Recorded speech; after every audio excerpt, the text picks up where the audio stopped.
I found my brother's diary 3 weeks after his funeral, tucked under a floorboard in his closet in Missoula, Montana. I opened it expecting his handwriting. It wasn't his, it wasn't anyone's I recognized, but the first line stopped my heart cold. It had my name on it, my birthday, and a secret I'd never told a single living soul. Someone had been writing about me for years, and I don't know who. My name's Casey Reyes. I'm 33, and up until 5 weeks ago, my biggest worry in life was whether my brother, Danny, was ever going to get his act together. He was 2 years younger than me, always the one who bounced between jobs, between apartments, between girlfriends. He died in a car accident out on Highway 93, just past Avaro, on a Tuesday night in April. State trooper said he probably fell asleep at the wheel. No other car involved. No skid marks. Just gone, all at once. The way you don't think a person can be gone. It fell on me to clean out his place. Our parents live down in Arizona now, and neither of them could handle it. So it was just me, a roll of trash bags, and 3 weekends I didn't have to spare. Danny's apartment wasn't much. 1 bedroom, above a hardware store on Higgins Avenue, dishes still in the sink, a coffee mug half full and gone moldy on the counter. I made it through the kitchen and the living room without falling apart. The bedroom was harder. I was pulling his winter boots out of the closet when my knee caught the edge of a floorboard that gave a little more than it should have. I almost didn't think anything of it. Old building, old floors. But something made me press on it again, and it lifted right up, like it had been lifted 100 times before. Underneath was a shoebox, and inside the shoebox was a notebook, spiral-bound, the kind you'd buy for $2 at a drugstore. I figured it was Danny's. A journal, maybe. Something private he never wanted our parents to find. I almost put it back out of respect, but I didn't. I opened it. The handwriting on the first page wasn't Danny's. His was messy, all slanted to the right, letters running into each other. This was careful. Small, neat, almost printed. Not mine either. I'd know my own hand anywhere. I flipped past a few blank pages before the writing started for real. And that's when I saw my name, right there on the top of a page, followed by a date.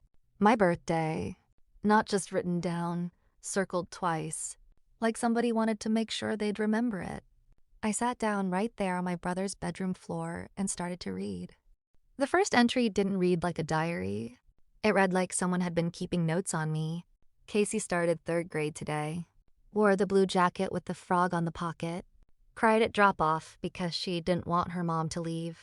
I had to read that line 3 times. I remembered that jacket. I remembered crying at drop-off. I was 7 years old, and whoever wrote this knew it in detail. Like they'd been standing right there in the hallway of Lolo, elementary school, watching me. I flipped forward. The entries kept going, spaced out over years. Not every day, just moments. My first broken arm, falling off the swing set behind our old house on Deer Creek Road. The summer I refused to eat anything but grilled cheese. For 2 straight months. The night I got my heart broken by a boy named Tyler Grady at a bonfire out past Lolo Pass, and cried in my car for 45 minutes before I could drive home. Things I never told my mother. Things I barely told myself. My hands started shaking somewhere around page 30 when I got to an entry from the year I turned 19. It didn't talk about a memory. It talked about a decision I made. One I'd never told a single soul. Not my parents. Not my best friend.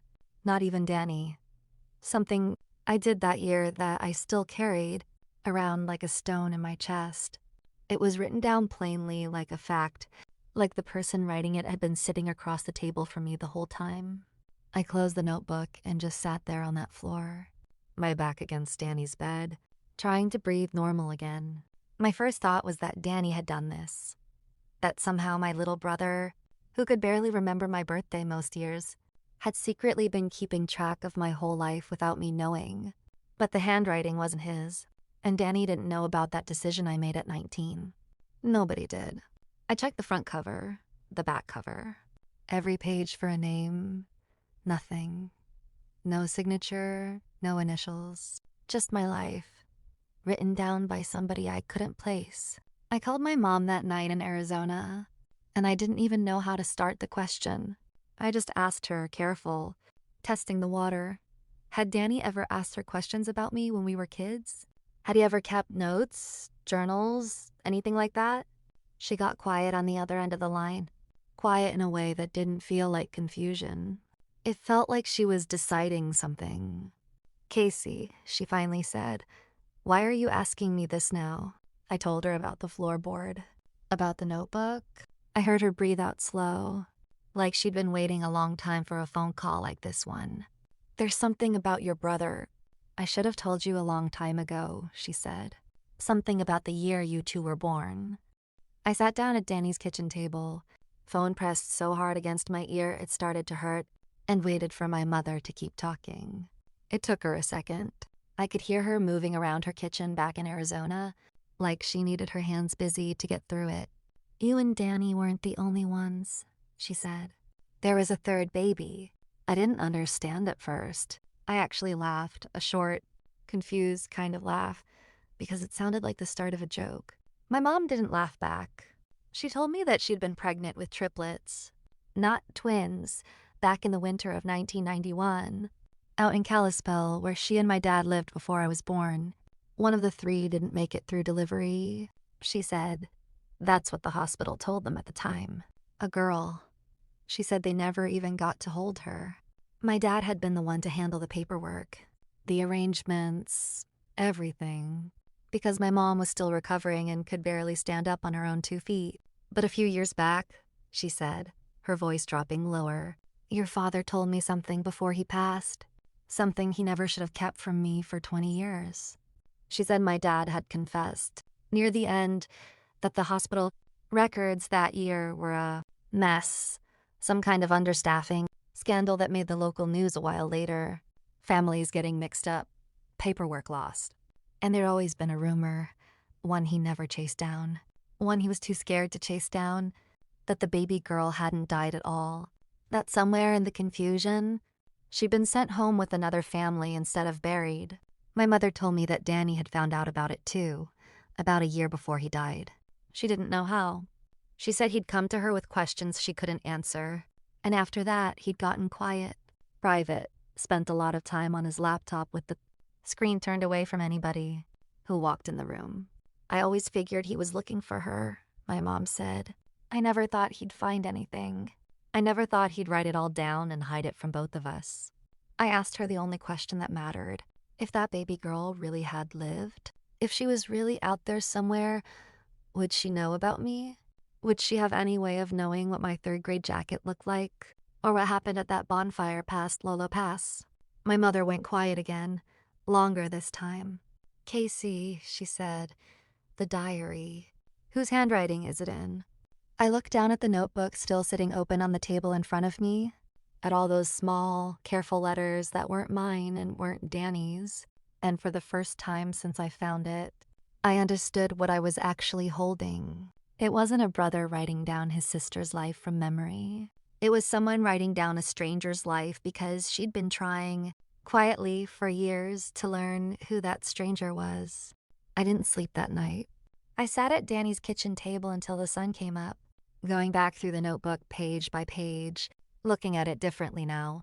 Every entry wasn't a stranger spying on my life. It was somebody trying to find her way into it, one memory at a time.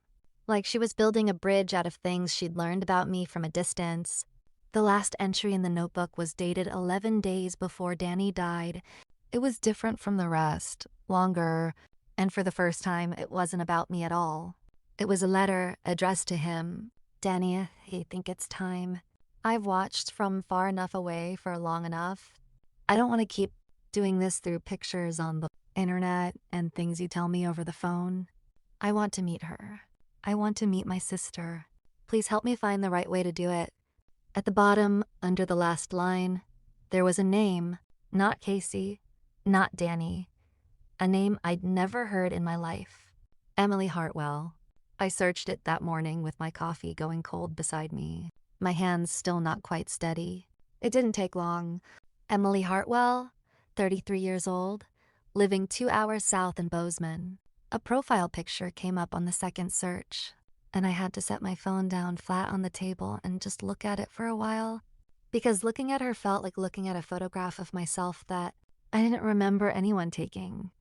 Same eyes, same crooked smile on the left side, my mother's chin. It took me 4 more days to work up the nerve to call her. When she picked up, I didn't even know how to start, so I just said Danny's name first, and I heard her go completely silent on the other end. The kind of silent that told me she already knew exactly who I was. "He used to send me things," she said, once she could talk again. "Little things about you. He found me 2 years ago and he made me promise not to reach out until he figured out how to tell you both together. He didn't want you to find out from a stranger. We met 3 days later at a diner off the highway, halfway between Missoula and Bozeman, and I recognized her before she even got out of her car. We sat across from each other for almost 4 hours. She'd grown up 40 minutes from us her whole life. Adopted by a good family who never knew the full story behind the hospital paperwork. Never knew there'd been a mix-up at all. I still have that notebook. I keep it in my own closet now. Not hidden, just kept safe. Some nights I open it back up to that last page, to Danny's handwriting for the first time, right below hers, where he'd written one last line before he ran out of time to say it himself. "I found her. I was going to bring you both together. I'm sorry I didn't get the chance to do it myself. We did it for him instead." If this story hit you, drop a comment and tell me if you've ever found out something about your own family you never expected. And if you want more real stories like this one, make sure you're subscribed. I've got more to tell.